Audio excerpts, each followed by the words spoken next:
name is Erica Northcutt. We're here at the National Press Building, and I'm so excited to see all the different panels, and I can't wait to hear what they have to say. Well, I'm hoping that they'll talk a little bit about the bias in journalism today. I'm hoping to see what their opinions are on that and see how a journalist is supposed to stay unbiased in situations that are sensitive to them. All around you in this town, all around you. Well, one of the things I want students to take away is that they've got more First Amendment rights than they probably think that they have, but at the same time, they need to really think carefully and use them wisely and not use them cheaply.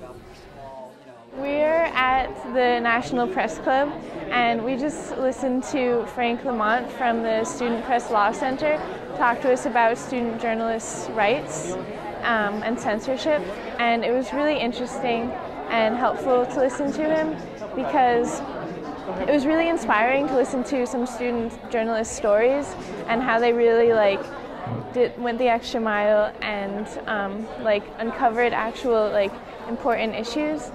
And even though all of our interviewees. I'm honored to introduce our moderator for today's panel, Mr. Chuck Todd. Chuck Todd was named Chief White House Correspondent for NBC News in December 2008. He became NBC's News Political Director in March 2007. You know what? There's nothing but opportunity. Some might even argue there's too much opportunity for young journalists because they don't get it. The upside is this: there's plenty of ways to get in now. The barrier to entry is very low, whether you want to be a blogger, do your own television, do your own this, your own that. The downside is that there isn't a lot of mentoring anymore, and that's why I'm glad these conferences are happening, because unfortunately it might be the only mentoring they get.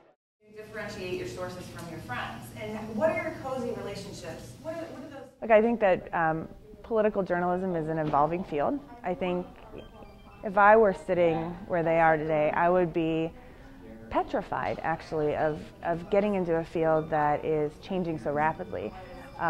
Politics and journalism both have changed significantly every year.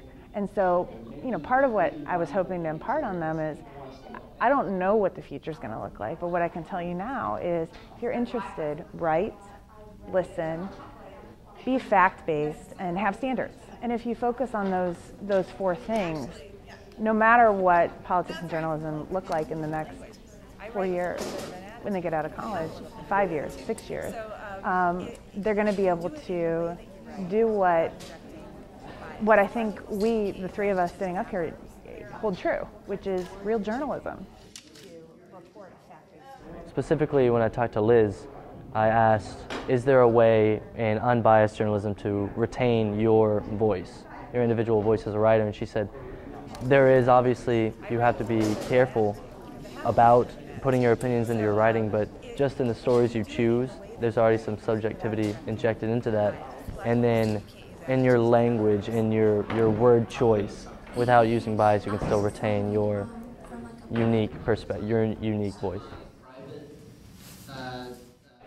When I was their age, I knew almost nothing about Washington, politics, journalism, and so as a result, I think, look, I always tell people my story means you can do whatever you want. I didn't know anything about it when I was 22 years old, and I've had a really neat run of things. So I think it's exciting. I think it's fun. I think the fact that they're there is probably, here is a good testament to the fact that they're a lot more involved and smarter than I was.